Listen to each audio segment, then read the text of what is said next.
going on, guys? Welcome back to Hippo Supercoach, and we're doing our round 8 review. So we're going to go through the teams. We're going to go through my team, but we're going to go through the games first. So all the Sunday games we'll talk about, we'll fly through them, and then we'll actually just talk about my team, what trades I'm going to make. I'm sort of already set on what trades I'm going to make. So yeah, we'll talk about some of the games. So Parrish 117, 37 touches for 117 is just terrible. I think if you're going to pick Parrish, like, trade with caution, because he's just, I don't know, so many touches and just 59% disposal efficiency, 8 clangers. It's like, the dude's just a fucking butcher. Anyway, Merritt 106, so pretty solid score. Hurt by his efficiency, but we know he's usually pretty good with his efficiency usually. So, yeah, I wouldn't worry too much about his score. Plenty of dream team. Stringer 83, so if you brought him in, it's probably not the best pick. Setterfield 71, if you have him, has to go, I think. Jordan Rillie 18 has to go as well. Let's talk about Port now. So Port, Butters went off. Really good game from him. I think he's probably around that top 8 mark for forwards, but yeah, I probably wouldn't jump on him. Horn-Francis had a really good second half. Rosie had a good second half as well, so kicked that clutch goal. Gave him like 25 points, I reckon. Had a massive boost from that. That's pretty much it from Port, I think. I don't think anyone else is too relevant. Bryn Teakle 42, so I'm glad I didn't jump on him.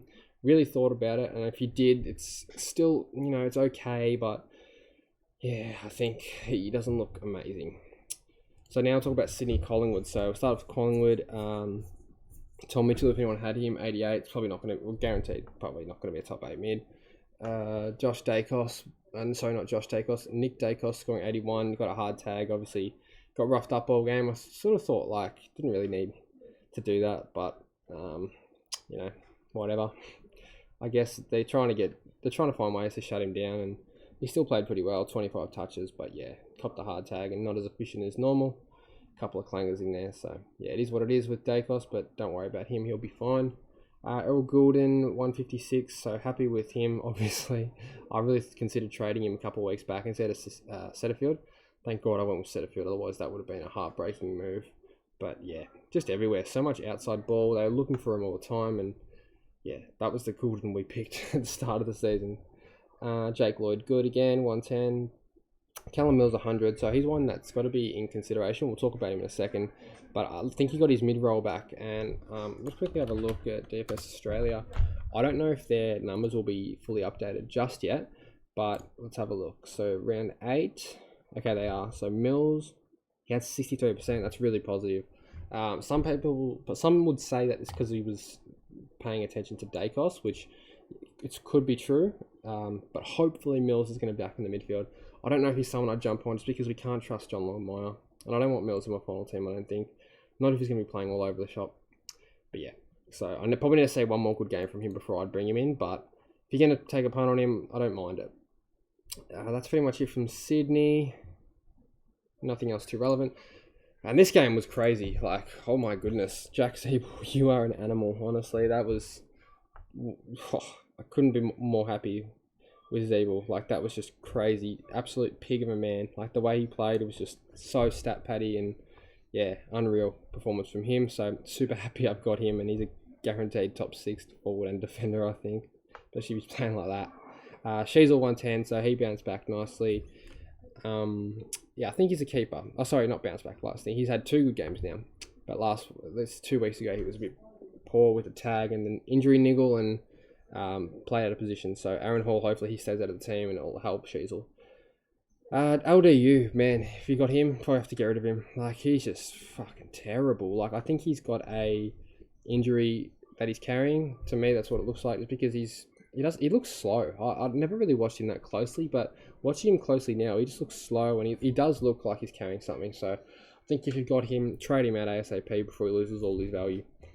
Ron Marshall 107. Fingers crossed he's not going to miss this week. I think it was just a rolled ankle, so he should be okay.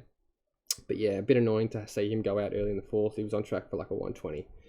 But it is what it is. Sinclair 99, I'm really happy with this. Now, reason being, he got the hardest tag, and I don't know why the fucking dickheads on FanFooty didn't see it, but yeah, he got a really hard tag from Curtis Taylor. He was following him everywhere, like super duper smothering kind of tag off the ball.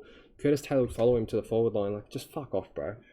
And Sinclair was working so hard for his touches, so super happy he cracked Sorry.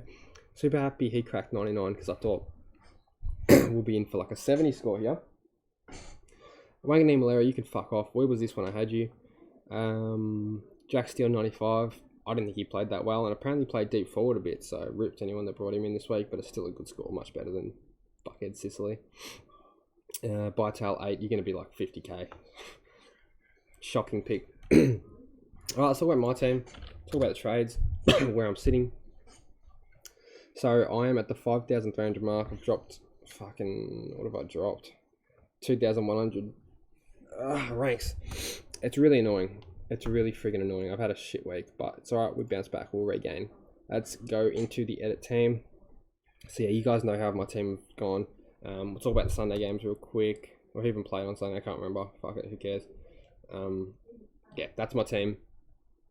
So trades, I've got 112k in the bank. I'll just move the camera out the way. Yeah, 112k in the bank. So guys I'm looking at are people like... Let's have a look at Mills firstly. What's his price? He's 523, so he's very, very cheap. Break even of 116. Probably has another price drop coming. How much is Jack Steele? 524. Yeah, nah, I don't know. 75 break even. He didn't look that good to me. I probably will stay away from him. So first things first, I reckon McKenna, like filtering by break even, I don't really know. Like McKenna's 53. He's probably made enough money. Baker as well. So let's see how this looks if we go. What happens if we get rid of Baker and McKenna and we get in that Josh Weddle? That means we have to field one of Weddle, Wilmot and McKenna. That is far from ideal. Let's have a look. Sorry, one of Wilmot, Mitchell and Weddle is going to have to be fielded. Give us 573. I think Merritt's a bit more expensive. What's Ashcroft's break even? 71. Does he have to go? I think he probably does. So I'm leaning more towards something like Ashcroft and Wilmot out. What does this give us? If we get cash cows and we go, sorry, not cash cows, we filter by break even, and we grab Josh Weddle, gives us 620k. So we could grab someone like a Noah Anderson, who's seriously tempting. 189. I mean, it's obviously hard to ignore that. I don't know if I'd grab him though. He's pretty expensive now. It's either like him or like a Merritt. I think Merritt's pretty cheap. He's not that much cheaper. I really do think I need Merritt. Just a matter of when. I mean, Anderson plays Gold Coast West Coast this week. We'll chuck him in for now, but I really do like this Noah Anderson pick. And I know you probably think, oh, it's hype riding, but I think he's actually improved. I don't think it's just as simple as Took being out. I think he's actually improved. So yeah, Noah Anderson, we'll leave him in for now. These are my initial trades anyway. I hope everyone's done alright this week, but shocking week for me, as you guys can tell. Yeah, so maybe hold McKenna one more week, but only because his role's good, not because he's a good player.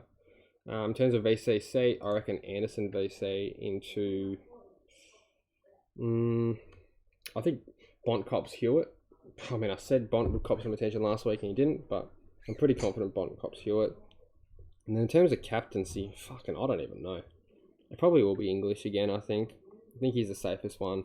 But that being said, I'm not super confident in him. I'm pretty confident in Noah Anderson toweling up West Coast. But yeah, that's it for the round review, guys. I hope everyone's had a good week. And any comments, let me know.